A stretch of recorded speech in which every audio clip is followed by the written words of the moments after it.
This is Standing Watch. And now, Evangelist Norbert Link. Greetings, everyone, and welcome back to our Standing Watch program. Close all borders to all refugees and migrants. That is what we are hearing these days.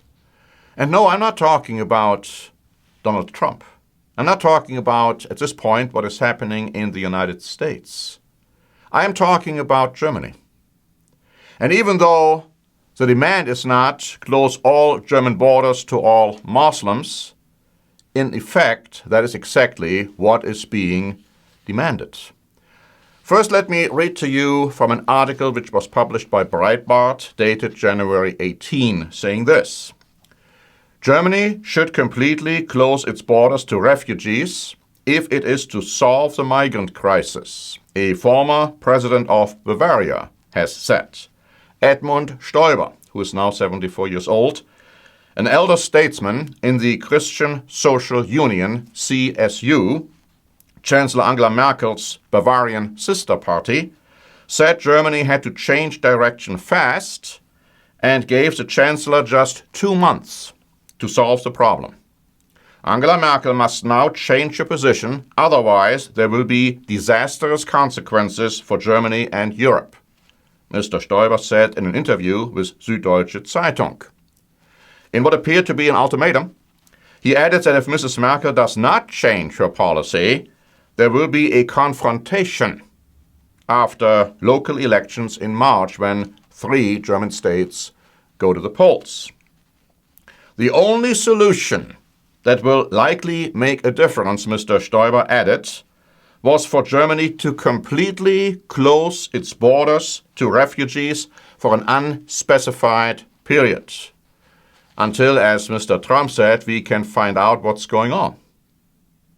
Now, he didn't say Muslims, but that is exactly what he meant. In fact, all the refugees who have arrived now in Germany in excess of 1 million, the vast majority of those are Muslims. Only very few are Christians. Now, the article goes on to say that Mr. Stoiber is well known for his outspoken conservatism, as was regarded as a thorn in Angela Merkel's side while he served as Bavarian president. In 2002, he outmaneuvered her to become the main right candidate for Chancellor, but narrowly lost the subsequent election. He had already been calling for limited immigration long before the current migrant crisis began, and staunchly opposed Turkey joining the European Union, saying its Muslim culture was not compatible with European values. In 2004, Mr. Stoiber even went so far as to call Turkey a threat to the European Union's very survival. So far, Mr. Stoiber. Now, what is Mr. Stoiber doing today? He is no longer the Prime Minister of Bavaria, but a press release of the European Commission announced that on December 18, 2014, the President of the European Commission, Jean-Claude Juncker, appointed, and I quote, Dr. Edmund Stoiber as Special Advisor on Better Regulation. In his new role, Dr. Stoiber will in particular advise on how to cut red tape and reduce administrative burdens for small and medium-sized enterprises to boost jobs, growth, and investments in the EU, close quote. So he's still around.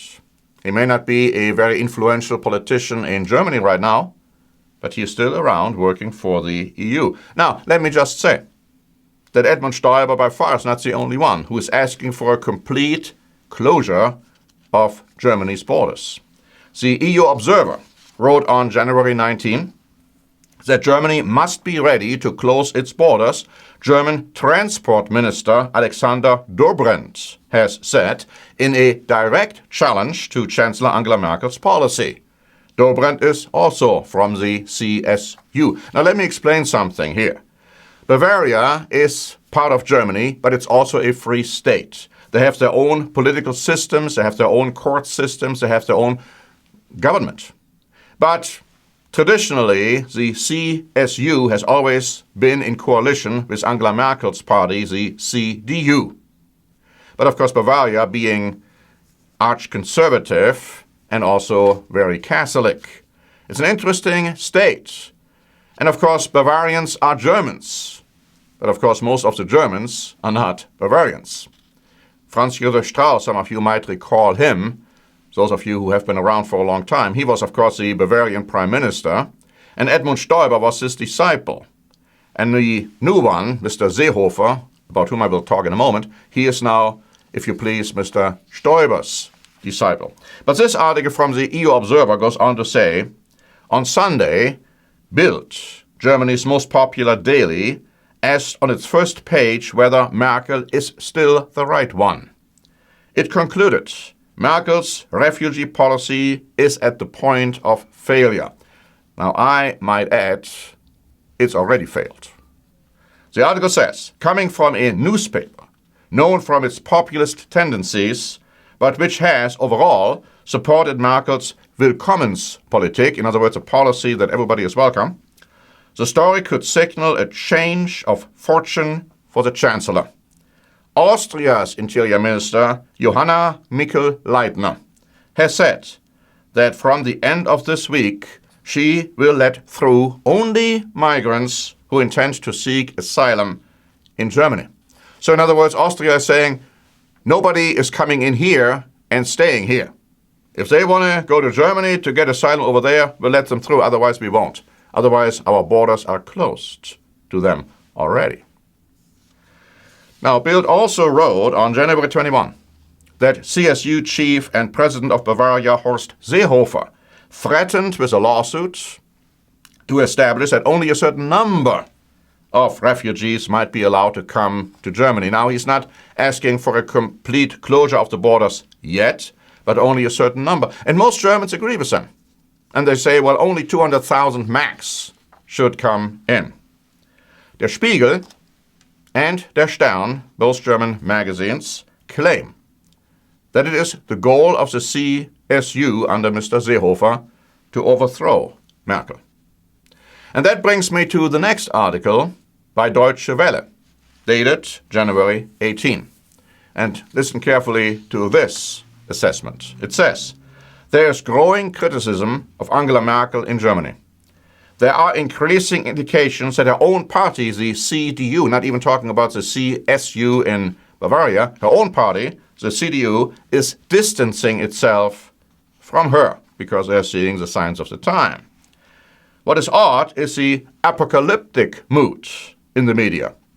Germany is boiling. Much of the German media is boiling.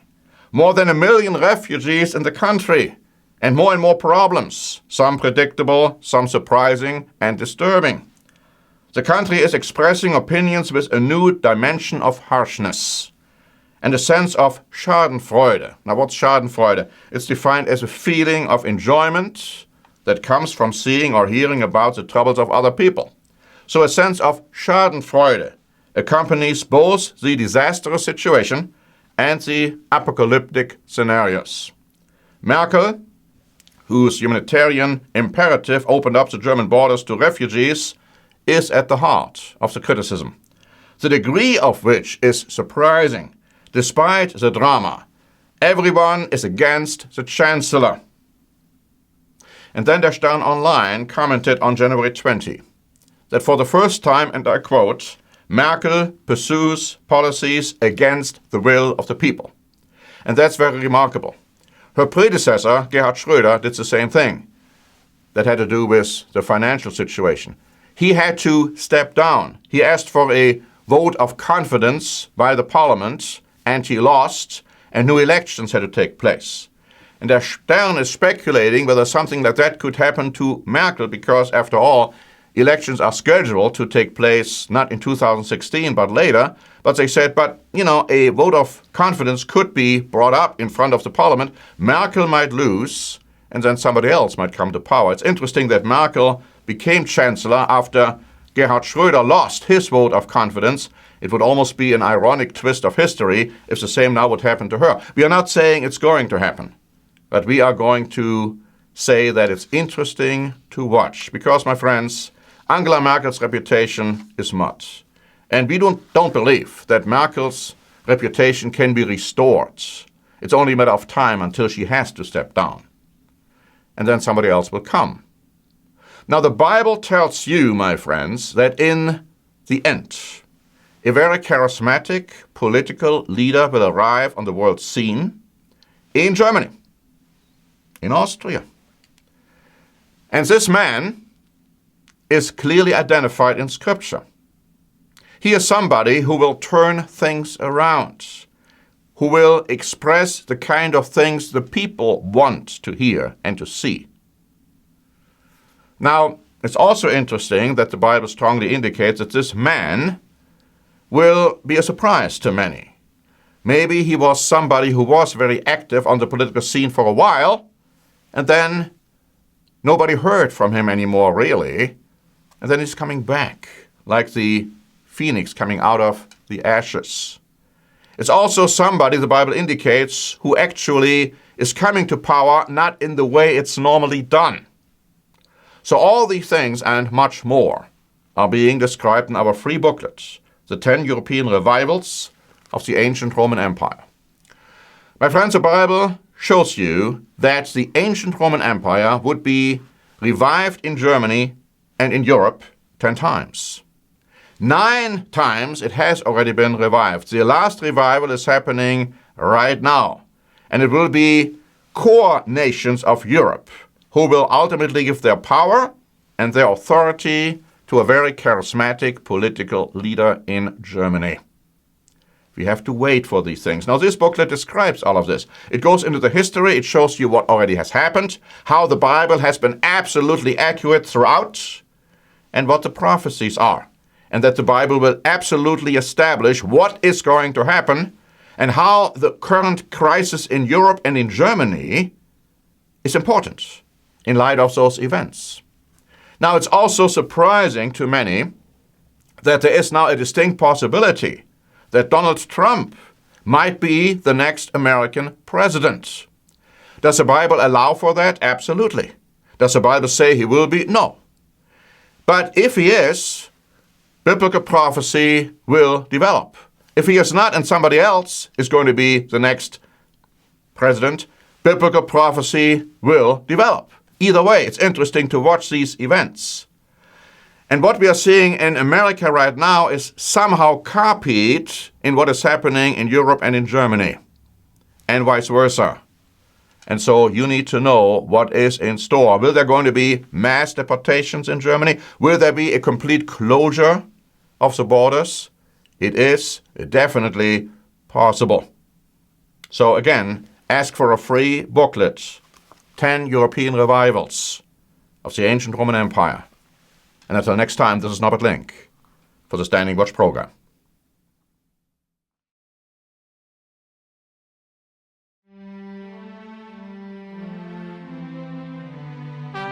Standing Watch is a presentation by the Church of the Eternal God, P.O. Box 270519, San Diego, California 92198. More information is also available at our website, eternalgod.org.